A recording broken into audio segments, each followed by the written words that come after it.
जो रहते हैं उजालों में, जो रहते हैं अंधकार में, जो रहते हैं शब्दों में, जो रहते हैं निशब्द में, जो रहते हैं ब्रह्मांड के शून्यताओं में, जो रहते हैं पृथ्वी के परिपूर्णताओं में, वो रहते हैं बच्चों के किताबों में, वो रहते हैं साधु के रुद्राक्ष में। अंधे का आँख है वो, लंगड़े का वैसाखी है वो। जन्म मृत्यु जीवन यौवन सूर्य चंद्र ग्रह नक्षत्र, इस संसार के जीवन मृत्यु चक्र में सदा सर्वदा वो ही विद्यमान है जो हैं जगत के नाथ प्रभु श्री जगन्नाथ। दोस्तों, ओडिशा अपने जगन्नाथ मंदिर को लेकर पूरी दुनिया में प्रसिद्ध है। हर साल लाखों करोड़ों संख्या में श्रद्धालु यहाँ आते हैं। पर क्या आपको पता है पुरी में जगन्नाथ संस्कृति कैसे शुरू हुआ, उसके पीछे की कहानी क्या थी और क्या है ब्रह्म पदार्थ जो प्रभु जगन्नाथ को जीवित रखता है? जानने के लिए इस वीडियो को बिल्कुल अंत तक देखना। कहा जाता है कि मध्य भारत में इंद्रद्युम्न नाम के एक राजा रहते थे। उनके राजधानी का नाम था अवंती और वे भगवान विष्णु के बहुत बड़े भक्त थे और हमेशा भगवान विष्णु के दर्शन के लिए इच्छुक रहते थे।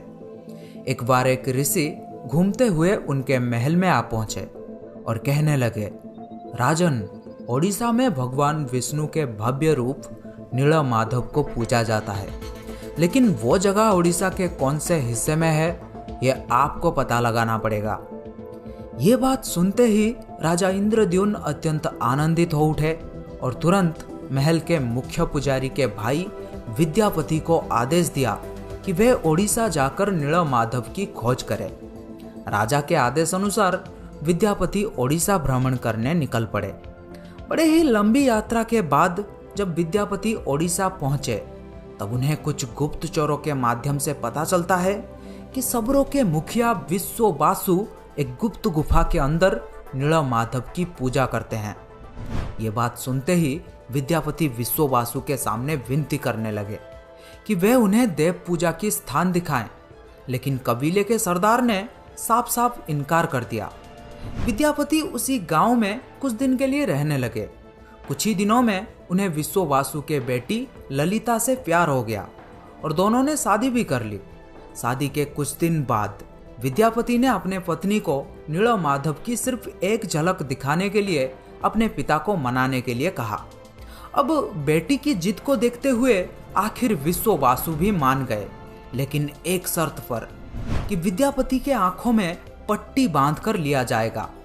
पर विद्यापति बड़े ही चालाकी से अपने साथ कुछ सरसों के दाने ले गए थे और गुप्त गुफा तक पहुंचने के रास्ते को याद रखने के लिए रास्ते में सरसों के दाने गिराते गए। गुप्त गुफा में पहुंचने के बाद जब विद्यापति ने आंखों से पट्टी निकालकर नीलमाधव की दिव्य छवि को देखा तब वे उन्हें देखते ही रह गए। गुप्त गुफा से लौटकर विद्यापति ने राजा को सब कुछ बताया और राजा ने भी अपने प्यारे भगवान के दर्शन के लिए तुरंत निकल पड़े।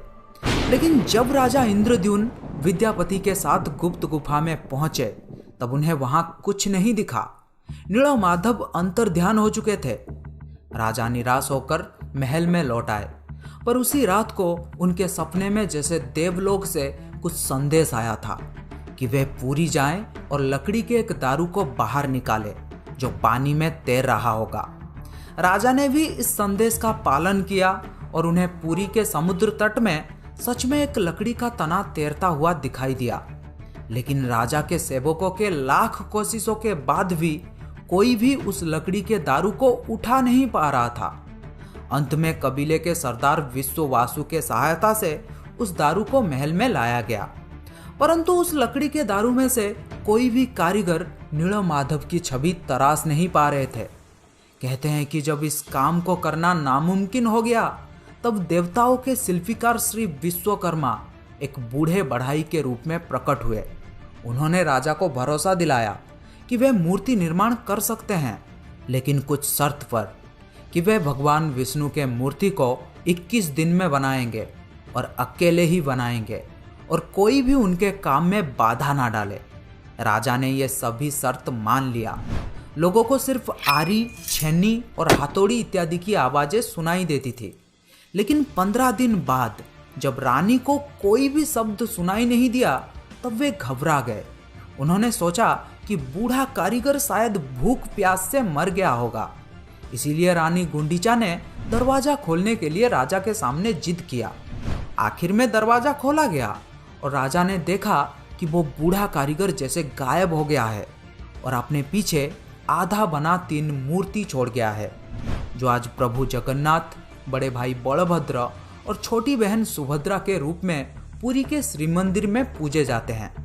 आपने देखा होगा जगन्नाथ के हाथ पैर आधा बना हुआ है, जिसका कारण यही बताया जाता है। कहते हैं कि द्वापर युग में कृष्ण की लीला एक शबर के हाथों समाप्त हुई थी और कलयुग में नीलमाधव की यात्रा शुरू हुई थी और एक शबर विश्ववासु के हाथों। दोस्तों, क्या आपको पता है प्रभु जगन्नाथ को भी बुखार होता है, उनको भी दवाई दिया जाता है। कभी कभी ठीक हो जाते हैं पर कभी कभी नहीं। उनका पुनर्जन्म होता है जिसे कहा जाता है नवकळेबर, जो हर 8 साल, 12 साल या 19 साल में एक बार होता है। इन दिनों ओडिशा सरकार पुरी में अंधकार का ऐलान करते हैं और कुछ खास पुजारी आंखों में लाल कपड़ा और हाथों में लाल कपड़ा बांधकर पुरानी मूर्ति से कुछ रहस्यमयी चीज को निकालकर नई मूर्ति में लगा देते हैं, जिसे कहा जाता है ब्रह्म पदार्थ। ब्रह्म जो जीवन का प्रमाण देता है। जैसे प्रत्येक मनुष्य के शरीर में आत्मा होते हैं, उसी प्रकार प्रभु जगन्नाथ के शरीर में रहता है ब्रह्म या परमात्मा। यही कारण है कि प्रभु जगन्नाथ दुनिया के एकमात्र जीवित ठाकुर हैं। वो जो भक्तों के पुकार सुनता है, समझता है और इच्छाओं को भी पूरा करता है। ब्रह्म को लेकर हमेशा सवाल उठते हैं। भक्त हो या संत, खोज करता हो या शोध करता, हर कोई ब्रह्म के सच्चाई जानना चाहते हैं। लेकिन आपको बता दूं, आज तक किसी को भी नहीं पता आखिर ये ब्रह्म है क्या। कुछ लोगों के अनुसार ये श्री कृष्ण या बुद्ध के अवशिष्टांश हैं और कुछ लोगों के अनुसार ये एक तांत्रिक शक्ति या फिर एक पौरालौकिक शक्ति है और कुछ लोगों के अनुसार ये एक पवित्र आभूषण या फिर एक दुर्लभ पदार्थ है। कहा जाता है कि जब श्री कृष्ण की मृत्यु हुई थी तब एक शबर ने ही उनका अंतिम संस्कार किया था। लेकिन उस वक्त श्री कृष्ण का दिल अथवा हृदय आग में जला नहीं था, जिस वजह से शबर ने उस हृदय को लकड़ी के गुच्छे में बांधकर समुद्र में प्रवाहित कर दिया था, जो फिर बहते बहते पुरी के समुद्र तट में पहुंचा और जहां से फिर राजा इंद्रद्युम्न प्रभु के मूर्ति निर्माण कर पाए थे। यह था प्रभु जगन्नाथ के मूर्ति निर्माण की कहानी। अगर आप ब्रह्म के बारे में और अधिक जानना चाहते हैं तो मुझे कमेंट बॉक्स में बता सकते हैं। और इस वीडियो का टारगेट है 10,000 लाइक। मुझे पता है आप लोग कर सकते हैं, तो जल्दी से लाइक कर दो और कुछ करो ना करो मुझे नहीं पता, लाइक करो जल्दी। Thank you.